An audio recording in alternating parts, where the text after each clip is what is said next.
आज 7 सितंबर 2025 दिन संडे रविवार हो गया। हिंदी तिथि भाद्रपद पूर्णिमा। और आइए बात करते हैं आज के मुख्य समाचार में देश भर की तमाम बड़ी खबरों पर नजर डालते हैं। देखिए दोस्तों, एक तो आज इस साल का दूसरा और आखिरी चंद्र ग्रहण लगने जा रहा है। 7 सितंबर को ये पूर्ण चंद्र ग्रहण लगेगा, तो रात के समय आपको चंद्रमा बिल्कुल लाल नजर आएगा। ऐसे में आज इस चंद्र ग्रहण की टाइमिंग क्या रहेगी, सूतक काल का समय कब रहेगा, भारत में ये कितने बजे दिखाई देगा, आइए सबसे पहले कुछ ये जानकारियां देख लेते हैं। क्योंकि ये पूर्ण चंद्र ग्रहण होगा तो आप इसे भारत में भी आसानी से देख पाएंगे और ये अब तक का सबसे लंबा चंद्र ग्रहण में से एक होगा। इस दौरान आपको ब्लड मून देखने को मिलेगा, यानी कि चंद्रमा बिल्कुल लाल रंग का दिखाई देगा दुनिया के कई देशों की लोकेशन से। और क्योंकि दोस्तों ये पूर्ण चंद्र ग्रहण भारत में भी दिखेगा, तो इसका सूतक काल ग्रहण के समय से 9 घंटे पहले ही शुरू हो जाएगा। ऐसे में आज भाद्रपद मास की पूर्णिमा के दिन रविवार को दोपहर के समय 12:56 से ही सूतक काल शुरू हो जाएगा। और फिर आज की रात 7 सितंबर की रात में ये पूर्ण चंद्र ग्रहण होगा। इस चंद्र ग्रहण की कुल अवधि की बात करें तो 3 घंटे 29 मिनट तक रहेगा ये चंद्र ग्रहण। और टाइमिंग की अगर बात करें तो चंद्र ग्रहण का आरंभ होगा आज रात को 9:56 से और ग्रहण की समाप्ति होगी रात में 1:26 पर, यानी 1:30 बजे के लगभग खत्म हो जाएगा ये। और चंद्र ग्रहण के चलते ओंकारेश्वर मंदिर समेत देश भर के कई मंदिरों में आज व्यवस्थाएं भी बदली रहेगी। राम मंदिर में भी सभी प्रकार के दर्शन पास आज 7 सितंबर को निरस्त रहेंगे, क्योंकि मंदिरों के कपाट पट वगैरह बंद रहेंगे, तो मंदिरों की देश भर में व्यवस्थाओं में ये बदलाव रहेगा। और इस चंद्र ग्रहण को भारत के अलावा भी एशिया महाद्वीप के कई देशों में देखा जा सकेगा। इसके अलावा यूरोप, ऑस्ट्रेलिया, अफ्रीका, उत्तरी दक्षिणी अमेरिका के पूर्वी भागों में भी ये चंद्र ग्रहण देखा जा सकेगा। तो मैंने आपको बताया सूतक काल दोपहर 12:59 से शुरू हो जाएगा। और इस चंद्र ग्रहण का शुभ प्रभाव किन किन राशियों पर पड़ेगा और किन राशियों को सावधान रहने की जरूरत है, इसकी भी जानकारी आप देख सकते हैं। बाकी ऐसी मान्यताएं भी हैं दोस्तों कि ग्रहण काल के दौरान पूजा पाठ ना करें, भगवान की मूर्तियों को ना छुएं, भोजन नहीं पकाना चाहिए, नहीं खाना चाहिए। गर्भवती महिलाएं ग्रहण काल के दौरान बिल्कुल भी बाहर ना निकलें। चंद्र ग्रहण की रोशनी में गर्भवती माताएं बहनें स्पेशली ना जाएं और ग्रहण काल के समय भोजन करने से बचें। इन बातों का ध्यान रखें। ओके, और बाकी और भी अगर आप डिटेल जानकारी देखना चाहते हो इस चंद्र ग्रहण को लेकर, तो कल शाम को मैंने डीएलएस न्यूज चैनल पर एक अलग से वीडियो डाला था, आप इसमें देख सकते हैं। चलिए फिलहाल आगे बढ़ते हैं अपन खबरों में। देखिए बड़ी खबर, प्रधानमंत्री नरेंद्र मोदी ने फ्रांस के राष्ट्रपति मैक्रो से फोन पर बातचीत की। रूस यूक्रेन युद्ध समेत कई अहम मुद्दों पर चर्चा हुई। पीएम मोदी ने राष्ट्रपति से बातचीत करते हुए कहा कि रूस यूक्रेन युद्ध में शांति बहाली की कोशिशें हम और तेज करेंगे।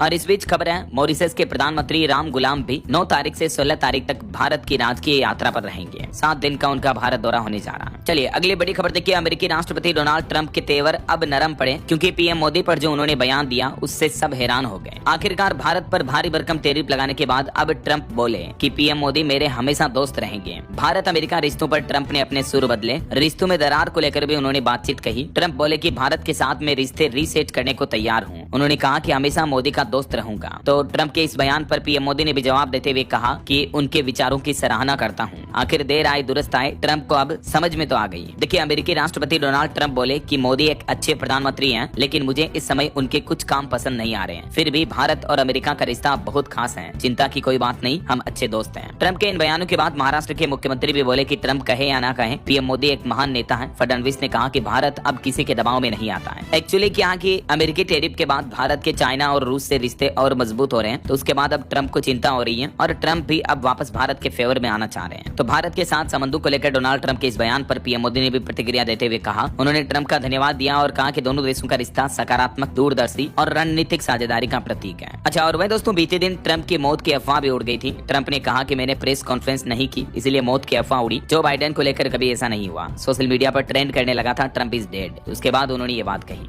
और अगली बड़ी खबर आ रही है कि पीएम मोदी नहीं जाएंगे इस बार अमेरिका। विदेश मंत्री डॉक्टर एस जयशंकर करेंगे UNGA महासभा को संबोधित। संयुक्त राष्ट्र की जो महासभा होने वाली है, उस बैठक में भाग लेने के लिए प्रधानमंत्री नरेंद्र मोदी अमेरिका नहीं जाएंगे, बल्कि उनकी जगह विदेश मंत्री इस बार दौरा करेंगे। ये UNGA का 80वां सत्र 9 सितंबर से शुरू होगा, जिसमें 23 से 29 सितंबर तक उच्च स्तरीय बैठकें चलेगी। चलिए अगला अपडेट देखिए दोस्तों, GST रेट में कटौती के बाद अब किसानों को दिवाली पर मिलेगी एक और बड़ी खुशखबरी। पीएम किसान सम्मान निधि योजना की 21वीं किस्त जारी करने की तैयारी भी सरकार शुरू कर चुकी है। तो दिवाली के आसपास 21वीं किस्त आ जाएगी। पिछले महीने 2 अगस्त को 20वीं किस्त जारी की थी, है ना। चलिए अगला अपडेट आ रहा, भारत ने रच दिया इतिहास, पहली बार देसी चिप से चला टेलीकॉम सिस्टम और अब इसको TEC से मंजूरी भी मिल चुकी है। दरअसल पहली बार हमारे ही देश में बनी चिप से टेलीकॉम सिस्टम चलाया गया और ये काफी सक्सेस रहा। ये सफलता भारत की सेमीकंडक्टर इंडस्ट्री के लिए एक बड़ा मोड़ है। इस मौके पर केंद्रीय IT मंत्री अश्विनी वैष्णव बोले कि मेड इन इंडिया चिप्स पर चलने वाले टेलीकॉम सिस्टम को TEC सर्टिफिकेशन मिल चुका है। चलिए बड़ी खबर आ रही है, बिहार के बाद अब पूरे देश में होगा SIR, यानी चुनावी मतदान मतदाताओं का पुनरीक्षण होगा, वेरिफिकेशन होगा और इसकी तैयारियों पर चर्चा के लिए चुनाव आयोग ने 10 सितंबर को एक अहम बैठक भी बुलाई है। जबकि केवल बिहार में जो SIR सिस्टम वेरिफिकेशन हुआ उसका भी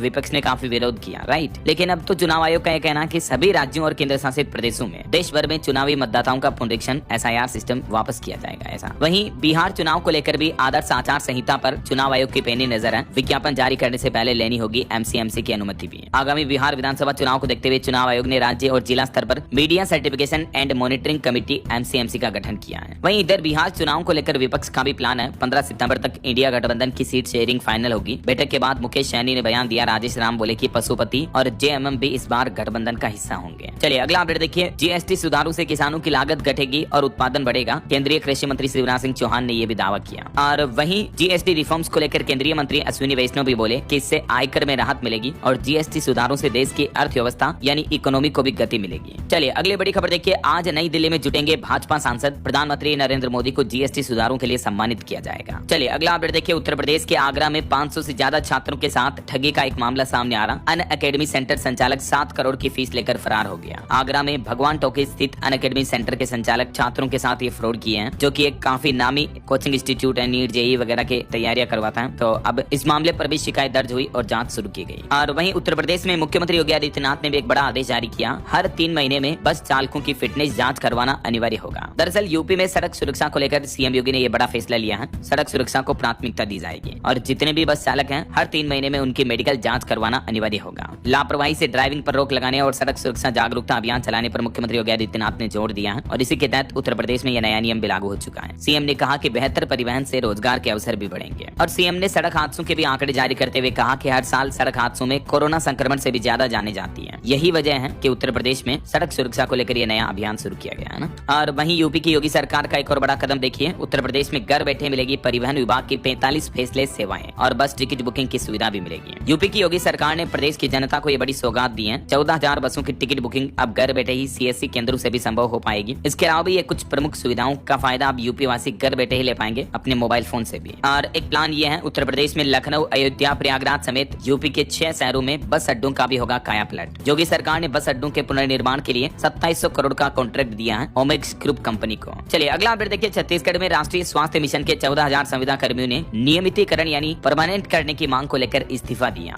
इनकी मांग है इनको स्थायी कर्मचारियों की तरह ग्रेड पे वेतन वृद्धि और अन्य सुविधाओं का लाभ मिले। ऐसा और खबर आ रही है SIT ने वनतारा की जांच शुरू की। 12 सितंबर तक सुप्रीम कोर्ट को सौंपेगी रिपोर्ट। गुजरात के जामनगर का जो वनतारा का मामला है, एक हत्यानी को लेकर ये मामला सामने आया। और खबर देखिए। मध्य प्रदेश के मुख्यमंत्री डॉक्टर मोहन यादव ने 11 जिलों के 17,500 किसानों को 20.5 करोड़ से भी ज्यादा की बाढ़ राहत राशि दी और बोले कि हर हाल में किसानों के साथ है सरकार। ये राशि अतिवृष्टि यानी भारी बारिश, बाढ़ वगैरह में और प्राकृतिक आपदाओं के कारण जो किसानों की फसलों को नुकसान हुआ उसके मुआवजे के रूप में दी गई। एक क्लिक के जरिए सभी प्रभावित किसानों के बैंक खातों में ये धनराशि ट्रांसफर की। चलिए अगला अपडेट आ रहा। भारत के सबसे बड़े नाभिकीय बिजली घरों में गिनी जाएगी अब माही बांसवाड़ा परमाणु बिजली घर परियोजना भी। ये भी सरकार का प्लान है। और खबर देखिए। उपराष्ट्रपति चुनाव से पहले NDA सांसदों का डिनर कैंसिल हुआ, वरना कल 8 सितंबर को PM मोदी इस डिनर को होस्ट करने वाले थे, लेकिन देश के कई राज्यों में बाढ़ आई हुई है तो इसके चलते सरकार ने फैसला बदला। और देखिए कांग्रेस सांसद गौरव गोगोई ने कहा कि मणिपुर आने में PM मोदी ने जो देरी की उसके चलते प्रधानमंत्री माफी मांगे। न्याय में देरी न्याय न मिलने के बराबर है। यहाँ हिंसा में अब तक 260 मौतें हो चुकी हैं। वैसे खबर आ रही कि प्रधानमंत्री नरेंद्र मोदी जल्द ही मणिपुर के दौरे पर जा सकते हैं और इससे मणिपुर में शांति बहाली की वापसी होगी। लेकिन 2 साल की देरी से PM मोदी मणिपुर जा रहे हैं तो विपक्ष ने इस बात का विरोध भी किया। और वहीं देखिए बड़ी खबर। राजस्थान में एक हाईवे भी बह गया। उदयपुर में कई कॉलोनियां डूबी। मध्य प्रदेश भोपाल में भी बड़ा तालाब ओवरफ्लो हो गया। बड़वानी में भी भूस्खलन हुआ। देश की राजधानी दिल्ली के भी कई इलाकों में बाढ़ आई हुई है। पंजाब, हरियाणा समेत देश भर के कई राज्यों में अभी बाढ़ से काफी गंभीर हालात चल रहे हैं। आगे मैं आपको बताऊंगा दोस्तों और भी पूरे मौसम समाचार विस्तार से। फिलहाल देखिए अगली खबर। जो अभी एक दिन पहले मुंबई में ब्लास्ट की धमकी देने वाला शख्स था, उस आरोपी को नोएडा से गिरफ्तार कर लिया। ये बिहार का रहने वाला है। इसने व्हाट्सएप पर मुंबई पुलिस को भेजा था कि 34 गाड़ियों में 400 किलो RDX लगाया है, तो ये धमकी देने वाले को गिरफ्तार किया गया। वहीं देखिए जम्मू कश्मीर श्रीनगर में भी हजरत बल दरगाह में अशोक चिन्ह पर विवाद पैदा हो गया, क्योंकि शिला पट पर जो अशोक चिन्ह छपा हुआ था उसको तोड़ दिया गया, राष्ट्रीय प्रतीक को हटा दिया गया। इस घटना पर जम्मू कश्मीर के मुख्यमंत्री भी बोले कि धार्मिक स्थलों पर राष्ट्रीय चिन्ह का इस्तेमाल नहीं होता है, तो फिर यहाँ सत्यमेव जयते का चिन्ह लगाने की क्या जरूरत थी। ये बयान देखने को मिला जम्मू कश्मीर के मुख्यमंत्री उमर अब्दुल्ला का। ये देख सकते हैं ये शिलालेख जहाँ अशोक स्तंभ का जो प्रतीक बना हुआ था एक कॉर्नर में, उसको तोड़ दिया गया। इस जगह ईंट पत्थर से तोड़ दिया। जम्मू कश्मीर के श्रीनगर में हजरत बल दरगाह के अंदर ये घटना देखी गई। तो इस घटना के बाद काफी कंट्रोवर्सी भी पैदा हो गई और इस घटना पर वक्फ बोर्ड की अध्यक्ष भी बोली कि अगर राष्ट्रीय प्रतीक से इतनी ही परेशानी है तो जेब में नोट भी लेकर अंदर न जाए, क्योंकि भारत के सभी नोटों पर तो सत्यमेव जयते का राष्ट्रीय प्रतीक होता ही है, राइट। तो इनका यह कहना भी सही है। चलिए अगली खबर देखिए, उपराष्ट्रपति चुनाव में वोट डालने के लिए तिहाड़ जेल से सांसद इंजीनियर राशिद भी जाएंगे, कोर्ट ने उनको इजाजत दे दी है। और वहीं दोस्तों मध्य प्रदेश इंदौर के ट्रांसपोर्ट कारोबारी राजा रघुवंशी हत्याकांड केस पर अब चार्जशीट पेश की गई। 790 पेज की इस चार्जशीट में सोनम को मुख्य आरोपी बनाया गया। सोनम जो कि राजा की पत्नी थी और वही इस हत्या के पीछे मुख्य साजिशकर्ता भी रही है, और सोनम के प्रेमी राज को भी इस हत्या में आरोपी रखा गया। 97 दिन बाद अब मेघालय शिलोंग कोर्ट में ये 790 पेज की रिपोर्ट पेश की गई। वहीं हरियाणा में जो एक महिला टीचर मनीषा की मौत हुई थी, उस केस में भी अब सीबीआई ने फील्ड जांच शुरू की। उनके परिवार वालों से भी जानकारी ली, स्कूल, घटनास्थल और गांव में भी जांच पड़ताल की जा रही है। उनके पिता बोले कि अब इंसाफ मिलेगा। चलिए खबर आ रही है, हिमाचल प्रदेश आ सकते हैं जल्दी पीएम मोदी। 9 सितंबर को उनका दौरा संभावित है। कुल्लू चंबा में कर सकते हैं नुकसान का हवाई सर्वेक्षण भी, हालांकि आधिकारिक प्रोग्राम अभी आना बाकी है। और वहीं देखिए पंजाब में गुरुग्राम ईडी ने छापेमारी की, 30 करोड़ की 44 प्रॉपर्टियों को जब्त किया। अवैध खनन से जुड़ा ये मामला, मक्कड़ परिवार पर मनी लॉन्ड्रिंग का आरोप भी लगा। और हरियाणा के सोनीपत में खुली वर्ल्ड क्लास स्पोर्ट्स एकेडमी भी। पूर्व मुख्यमंत्री मनोहर लाल और नवीन जिंदल ने इसका उद्घाटन किया। रनिंग ट्रैक से लेकर शूटिंग रेंज तक सब कुछ इसमें मौजूद है। और खबर देखिए, उत्तर प्रदेश आगरा में बागेश्वर धाम के पंडित धीरेन्द्र कृष्ण शास्त्री का कार्यक्रम अचानक कैंसिल हो गया, क्योंकि प्रशासन ने उनको कथा करने की परमिशन नहीं दी। तो उन्होंने वीडियो जारी करके ये भी कहा कि कानून हाथ में नहीं ले सकते हैं। और देखिए हिमाचल प्रदेश के मंत्री भी बोले कि मणिमहेश यात्रा में हजारों श्रद्धालुओं की मौत का दावा झूठा है, अफवाह फैलाने वालों पर कार्रवाई करेंगे। आपदा के दौरान 17 श्रद्धालुओं की जान गई थी। और खबर देखिए, पंजाब के मुख्यमंत्री भगवंत मान की तबीयत खराब है, लगातार दूसरे दिन भी वो अस्पताल में भर्ती रहे। उनकी माता श्री भी उनसे मिलने पहुंची हॉस्पिटल। और आम आदमी पार्टी नेता मनीष सिसोदिया ने उनकी सेहत का हाल बताते हुए कहा कि उनकी पल्स रेट 44 पहुंच गई थी, 2 दिन और एडमिट रहेंगे। और मध्य प्रदेश के खंडवा में देखिए सांप्रदायिक विवाद देखा गया। ईद के जुलूस में भगवा ध्वज पर इस्लाम जिंदाबाद लिखा मिला, तो खंडवा में हिंदू संगठनों ने इस पर आपत्ति जताई, तो मुस्लिम पक्ष बोला कि ये रंग हमारे लिए भी पवित्र है। और रेल डेवलपमेंट पर अच्छी खबर आ रही, देखिए रेलवे से जुड़ा मिजोरम राज्य भी, और ये म्यांमार बॉर्डर तक बढ़ेगा रेल मार्ग। आइजोल को पहली बार भारतीय रेल नेटवर्क से मिला सीधा कनेक्शन। पीएम मोदी भी इसका उद्घाटन करेंगे। बताया जा रहा है कि सितंबर के तीसरे सप्ताह में ये बड़ी रेल परियोजना का उद्घाटन प्रधानमंत्री नरेंद्र मोदी करने वाले हैं। और वहीं देखिए मणिपुर में सरकार और कुकी के बीच समझौते से कई लोग खुश नहीं है। मेहता बोले कि ये एक तरफा समझौता है। पीएम मोदी अगर मणिपुर आ भी गए तो क्या बदलेगा। वहीं खेल जगत से भारत के लिए बड़े गर्व की बात देखिए, टोहाना की मोनिका ने थाईलैंड में जीता gold medal. Pro boxing championship के अंतर्गत उन्होंने ये बड़ी सफलता हासिल की है, पाकिस्तान के खिलाड़ी को नॉकआउट किया। हरियाणा फतेहाबाद के रहने वाली टोहाना की मोनिका पिरथाला इनका नाम है, जिन्होंने थाईलैंड में आयोजित ये अंतर्राष्ट्रीय प्रो बॉक्सिंग चैंपियनशिप में स्वर्ण पदक जीता है और भारत का नाम रोशन किया है। मेनी कांग्रेट्स मोनिका को। और वहीं स्पोर्ट्स न्यूज से एक और अच्छी खबर आ रही है, भारत 9वीं बार हॉकी एशिया कप के फाइनल में पहुंचा, चीन को 7-0 से हराया। 5 बार की चैंपियन साउथ कोरिया से खिताबी भिड़ंत हो गई है। बिहार के राजगीर में ये हीरो एशिया हॉकी कप का आयोजन हो रहा है और आज साउथ कोरिया के साथ फाइनल मुकाबला होगा। वहीं उत्तर प्रदेश में भी T20 का फाइनल हुआ। मुख्यमंत्री योगी आदित्यनाथ ने टॉस उछाला और बोले कि बीसीसीआई उत्तर प्रदेश को 4 टीम दे।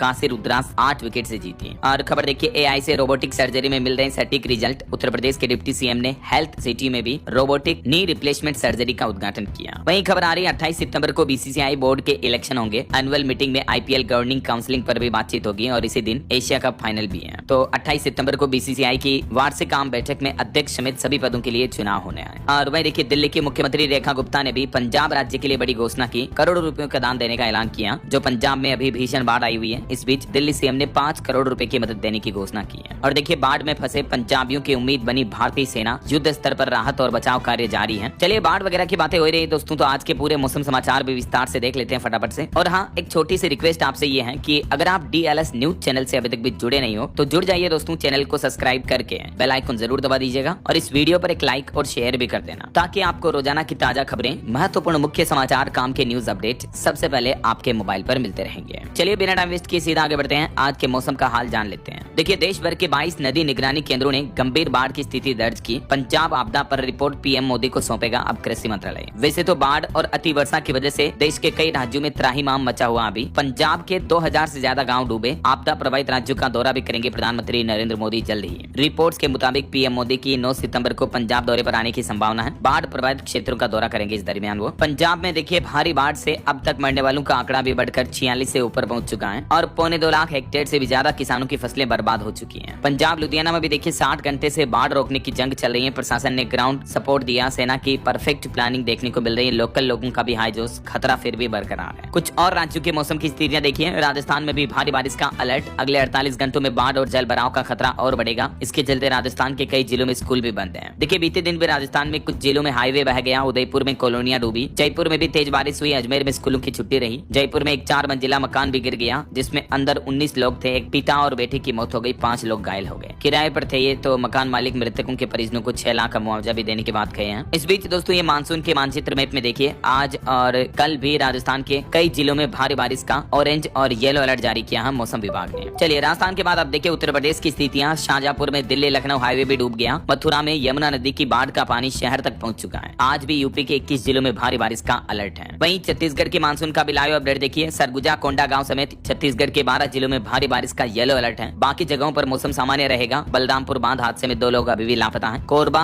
बांगो डैम के भी 8 गेट खोले गए। झारखंड से भी मानसून की खबर आ रही। 11 सितंबर से प्रदेश में और तेज भारी बारिश की संभावना रहेगी। 40 किलोमीटर प्रति घंटा की रफ्तार से हवाएं चलेगी। अगले 5 दिन झारखंड की राजधानी रांची समेत 5 जिलों में हेवी रेन का अलर्ट है। और बिहार में देखिए, भागलपुर में बाढ़ में बहे 3 बच्चे, 2 की मौत हो गई। किशनगंज और अररिया में भी तेज बारिश चल रही है। नवादा में बिजली गिरने से एक व्यक्ति की मौत हो गई। 11 जिलों में बिहार में अभी भी भारी बारिश का अलर्ट है। ये बिहार के मानचित्र में आप देख सकते हैं। और वहीं देखिए दोस्तों, पहाड़ी राज्य हिमाचल में फिर से लैंडस्लाइड हुआ। मलबे की तरह बह गया पूरा पहाड़, देख सकते हैं आप। हिमाचल कुल्लू से राजस्थान, पंजाब, यूपी के श्रद्धालुओं के शव भी मिले। 9 सितंबर को पीएम भी हिमाचल का दौरा कर सकते हैं। अभी भी हिमाचल में भारी बारिश के चलते स्थितियां देखिए जरा। 900 से ज्यादा सड़कें और 1497 बिजली के ट्रांसफार्मर बंद पड़े हैं। हिमाचल कुल्लू में 3 और लोगों के शव मिले। अब तक टोटल 366 लोगों की जान जा चुकी है इस मानसूनी सीजन में। और मध्य प्रदेश में देखिए, बारिश से बड़वानी में भूस्खलन की घटना देखी गई। चट्टाने सड़क पर आकर खिसक कर गिर गई। कई वाहन भी फंस गए। भोपाल का एक बड़ा तालाब भी ओवरफ्लो हो गया। भदभदा बांध के भी 2 गेट खोले गए। और वहीं उत्तराखंड में भी देखिए दोस्तों, फिर से बादल फटा। उत्तरकाशी में उफान पर चल रहा नाला। घरों और दुकानों में भी घुसा पानी, लोगों ने खाली किए घर। गुजरात में भी आज 7 सितंबर को अत्यधिक भारी बारिश होने की संभावना है। मौसम विभाग ने चेतावनी जारी करते हुए कहा कि मछुआरे समुद्र में न जाएं। और बाकी दोस्तों, और भी ये भारत के मानचित्र में आप देख सकते हैं, अभी गुजरात और राजस्थान इन 2 राज्यों के कई जिलों में रेड अलर्ट जारी किया हुआ है। वहीं महाराष्ट्र, गोवा, दक्षिणी भारत के इन राज्यों में ऑरेंज अलर्ट की चेतावनी है। और बाकी मध्य भारत और अधिकतर पूर्वी भारत के राज्यों में येलो अलर्ट रहेगा भारी बारिश की चेतावनी का। और हमारे पड़ोसी देश पाकिस्तान में भी देखिए, पंजाब में बाढ़ से 50 लोगों की मौत हो गई। 40 लाख लोग प्रभावित हैं। ओके, और चलिए दोस्तों, अब अपन आज के सराफा बाजार पर नजर डाल लेते हैं। तो देखिए, इस सप्ताह सोना 3950 रुपए महंगा हुआ, जो कि अभी 1,06,000 रुपए प्रति 10 ग्राम पर पहुंच चुका है। चांदी भी 5,598 रुपए बढ़कर 1,23,000 रुपए प्रति किलो बिक रही है। और भी अलग अलग कैरेट के हिसाब से सोने की कीमतें आप देख सकते हैं स्क्रीन पर। ओके, और चलिए कुछ मार्केट अपडेट्स पर भी नजर डाल लेते हैं। देखिए, सरकार के जीएसटी कटौती के फैसले के बाद शेयर बाजार में भी उत्साह देखा गया। भारत की टॉप 10 कंपनियों में से 7 की वैल्यू सप्ताह भर में 2 लाख करोड़ रुपए बढ़ी। बजाज फाइनेंस टॉप गेनर पर रहा। और वहीं ऑटो इंडस्ट्री से खबर आ रही, महिंद्रा एंड महिंद्रा ने भी अब जीएसटी का फायदा ग्राहकों को देने की घोषणा की है। XUV 3XO 1.5 लाख रुपए तक सस्ती हुई है। और भी दोस्तों, थार, स्कॉर्पियो, बोलेरो समेत कई सारे मॉडल्स की कीमतें महिंद्रा कंपनी ने घटा दी है। वहीं विनफास्ट VF6 और VF7 इलेक्ट्रिक SUV कार भी भारत में लॉन्च हुई।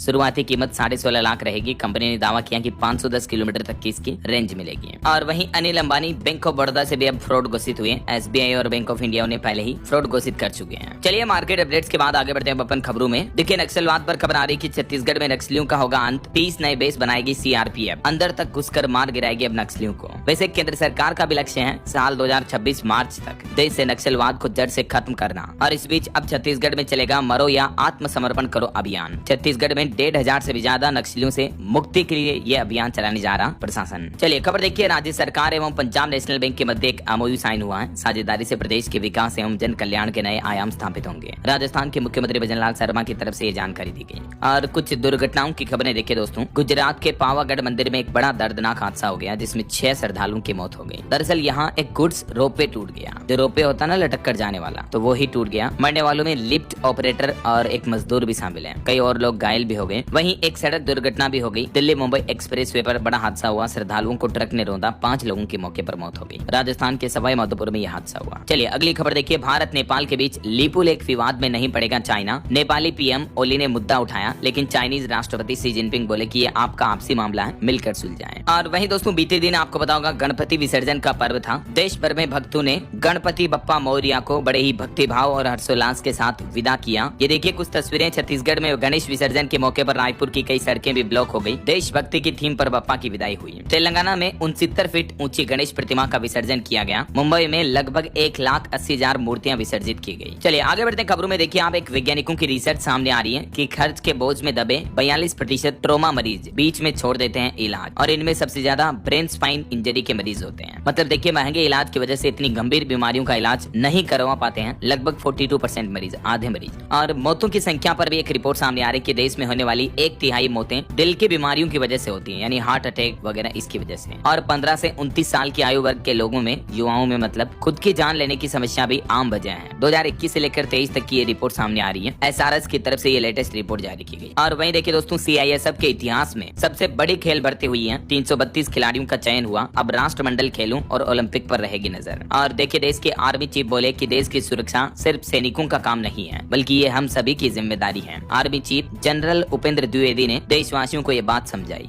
और वहीं दोस्तों, आर्टिफिशियल इंटेलिजेंस पर नौकरियां जाने को लेकर भी एक बड़ी खबर आ रही कि AI अब साइंस फिक्शन नहीं, बल्कि नौकरियों के लिए असल वजह खतरा बन रहा है। एंथ्रोपिक के CEO की तरफ से ये चेतावनी दी गई कि आने वाले 5 सालों में AI की वजह से आधी नौकरियां खत्म हो सकती हैं एंट्री लेवल की। और खबर देखिए, एक रिपोर्ट सामने आ रही कि भारतीय कृषि को भी मिलेगी नई ऊर्जा। जो हाल ही में सरकार ने GST में बदलाव किए, तो इससे छोटे उद्यमों का भी विकास होगा और किसानों को भी फायदा होगा। GST सुधारों को लेकर केंद्रीय IT मंत्री भी बोले कि इससे हमारे देश की अर्थव्यवस्था को 20 लाख करोड़ रुपए का बूस्ट मिलेगा। खपत, निवेश और बचत से बढ़ेगी आर्थिक गतिविधियां। वहीं इनकम टैक्स और अब GST कटौती से अर्थव्यवस्था को बूस्ट अप मिलेगा। ये देश की वित्त मंत्री निर्मला सीतारमण ने भी बयान दिया। कहा कि अब भारत दुनिया की तीसरी सबसे बड़ी अर्थव्यवस्था बन सकता है। वित्त मंत्री बोले कि भारत में ऐसा कोई भी नहीं होगा जिसका इस साल पैसा नहीं बचेगा, क्योंकि GST की वजह से टैक्स राहत का लाभ हर एक आदमी को मिलेगा। और परसों 9 सितंबर को तो GST की कॉन्क्लेव बैठक भी होगी। NDTV के साथ एक इंटरव्यू में वित्त मंत्री निर्मला सीतारमण भी साथ में रहेगी। GST 2.0 पर बारीक बातचीत होगी। और देखिए, नई GST से कार शौकीनों के लिए भी अच्छी खबर आई। टाटा के बाद अब टोयोटा कंपनी ने भी बड़ा ऐलान किया। टोयोटा की फॉर्च्यूनर कार भी 3.5 लाख रुपए तक सस्ती हुई है। वहीं खबर देखिए, सोनोवाल ने तूतीकोरिन बंदरगाह पर हरित हाइड्रोजन परियोजना का उद्घाटन किया। और दिल्ली CM ने एक और बड़ा अनाउंसमेंट किया। इन सभी लोगों को मिलेगी 1200 यूनिट फ्री बिजली। मुख्यमंत्री बोले कि सिंगल विंडो सिस्टम से सभी अनुमतियां व आयनों से मिलेगी। दरअसल दिल्ली सरकार ने आने वाले त्योहारों पर्व पर रामलीला व दुर्गा पूजा के मौके पर सभी पंडालों को फ्री बिजली देने की घोषणा की है। 1200 यूनिट तक मुफ्त बिजली मिलेगी, है ना। और खबर देखिए, सहारा इंडिया के खिलाफ ED ने बड़ा एक्शन लिया। 2.25 लाख करोड़ के घोटाले में चार्जशीट दाखिल किए। सहारा इंडिया के फाउंडर सुब्रत रॉय के परिवार समेत अन्य अधिकारियों के खिलाफ मनी लॉन्ड्रिंग से जुड़े इस मामले में ये चार्जशीट दाखिल की गई है। और खबर है, दिल्ली के पूर्व CM अरविंद केजरीवाल 2 दिन गुजरात दौरे पर जा रहे हैं। चोटिला में कपास किसानों को भी संबोधित करेंगे। वहीं कांग्रेस के सवाल पर मध्य प्रदेश के मुख्यमंत्री डॉक्टर मोहन यादव ने भी कहा कि साल 2028 तक MP में लाडली बहनों को 3000 रुपए हर महीना तक दिया जाएगा। और खबर आ रही, 60 साल की सेवा के बाद आखिरकार भारतीय वायुसेना का MiG-21 विमान अब विदा लेने जा रहा। ऐतिहासिक सलामी होगी। 26 सितंबर को भरेगा ये अपनी अंतिम उड़ान।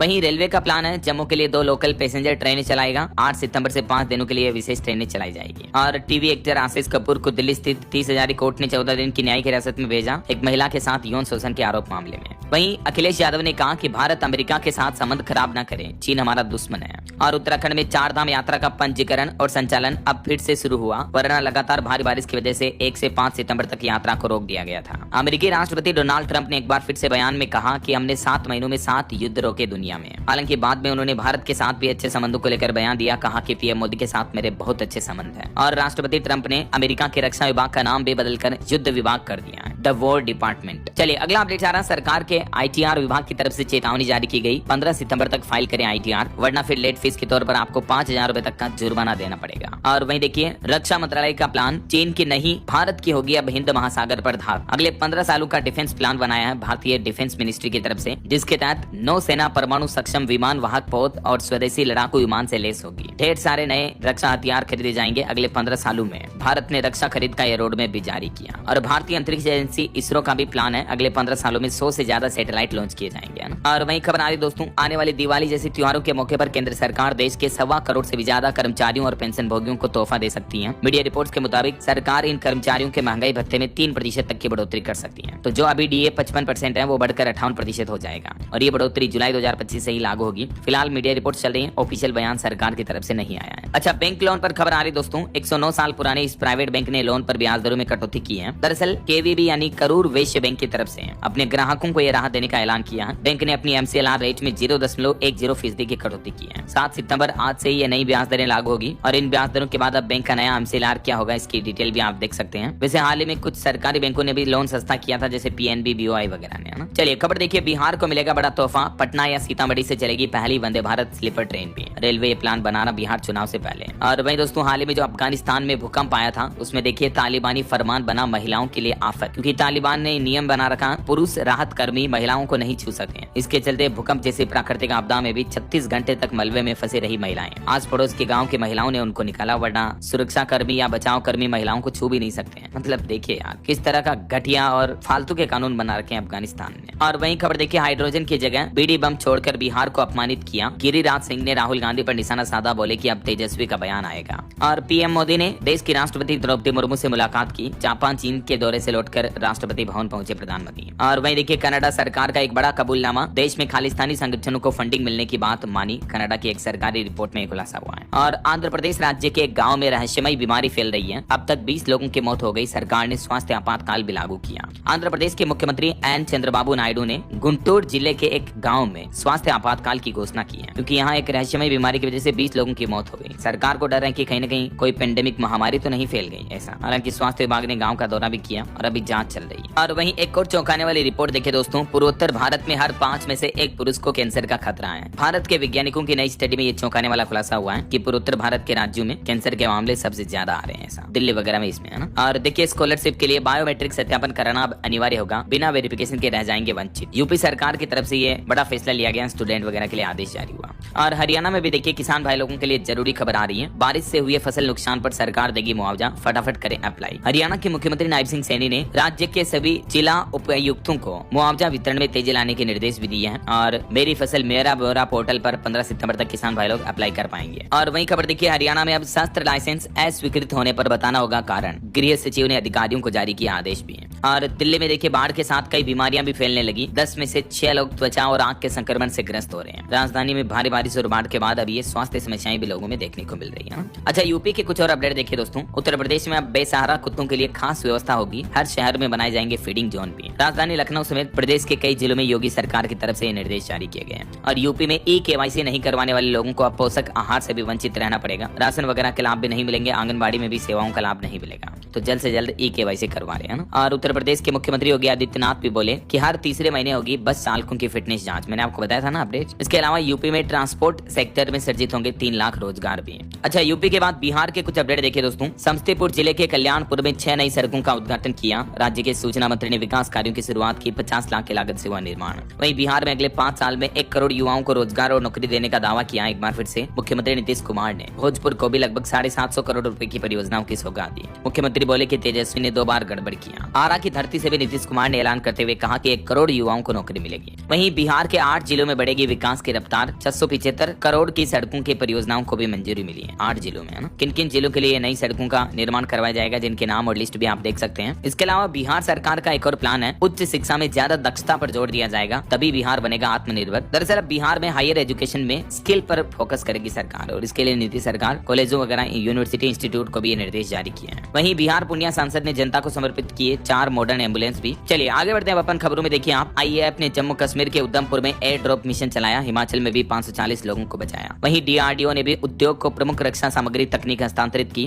भारतीय अंतरिक्ष एजेंसी इसरो ने कुलशेखरपट्टिनम अंतरिक्ष बंदरगाह दिसंबर 2026 तक तैयार करने का लक्ष्य बनाया। और R गांधी को RBI ने येस बैंक का अध्यक्ष फिर से नियुक्त किया। वहीं PMAY यानी प्रधानमंत्री आवास योजना पर रिपोर्ट आ रही कि 2.0 को बढ़ावा देने के लिए अंगीकार 2025 अभियान भी शुरू किया केंद्र सरकार की तरफ से। और खबर है, भारत ने वैश्विक उपयोग के लिए दुर्लभ एंटी डंपिंग संदर्भ सामग्री का भी विश्लेषण किया। वहीं देखिए, बिहार के राजगीर में रॉयल भूटान बौद्ध मंदिर का उद्घाटन किया गया। और भारत का पहला गिद्ध ज्ञान पोर्टल भी असम राज्य में लॉन्च किया गया। वहीं सिंगापुर ने भारत की मलक्का जल डमरू मध्य गश्ती योजना का समर्थन किया। चलिए अगली खबर देखिए। उत्तर प्रदेश में अब स्मार्ट मीटर से अधिक बिल की दूर होगी। उपभोक्ताओं की शिकायत खामी दूर करने के लिए 4000 घरों में चेक मीटर लगाया गया, यूपी प्रतापगढ़ में, है ना। और टेक न्यूज से खबर आ रही है, अब आपको फोटोशॉप की जरूरत भी नहीं पड़ेगी। गूगल ने एक नया AI इमेज एडिटिंग टूल पेश किया है। बस फोटो में क्या एडिटिंग करनी है, वो आपको कैप्शन लिखना है यानी कि प्रॉम्प्ट डालना है। और गूगल का जो जेमिनी ऐप में नैनो बनाना नाम का जो इमेज एडिटिंग टूल है, वो आपके फोटो के चाहे जैसे इमेज एडिट करके आपको दे देगा, जो आप इमेजिन कर सकते हो, है ना। और GST पर एक और अपडेट आ रहा है कि GST कटौती से दूध उत्पादों के भी दाम घटेंगे। 12% की जगह 5% ही लगेगा टैक्स। वहीं हरियाणा में देखिए, अब HSVP पोर्टल के जरिए ही होगी प्रॉपर्टी की खरीद फरोख्त। हरियाणा के मुख्यमंत्री नायब सिंह सैनी सरकार की तरफ से नए नियम जारी किए। अब राज्य में पोर्टल पर सभी को फॉलो अप करना होगा। और हरियाणा में लेक्चरर भर्ती परीक्षा का शेड्यूल भी जारी जारी हुआ, एडमिट कार्ड जल्दी जारी किए जाएंगे। वही देखिए छत्तीसगढ़ के मुख्यमंत्री विष्णुदेव साय ने किया एरोकॉन 2025 का शुभारंभ, राज्य में कैंसर उपचार और शोध को मिलेगी नई दिशा। और खबर है गुजरात में भी राष्ट्रीय पुरस्कार जीतने वालों के लिए बड़ा ऐलान किया सरकार ने, रोडवेज में मिलेगी फ्री यात्रा की सुविधा भी। चलिए कुछ और स्टेट न्यूज अपडेट देख लेते हैं दोस्तों फटाफट से। देखिए राजस्थान को बनाएंगे देश का सबसे बड़ा डेयरी हब, मुख्यमंत्री भजनलाल शर्मा ने घोषणा की।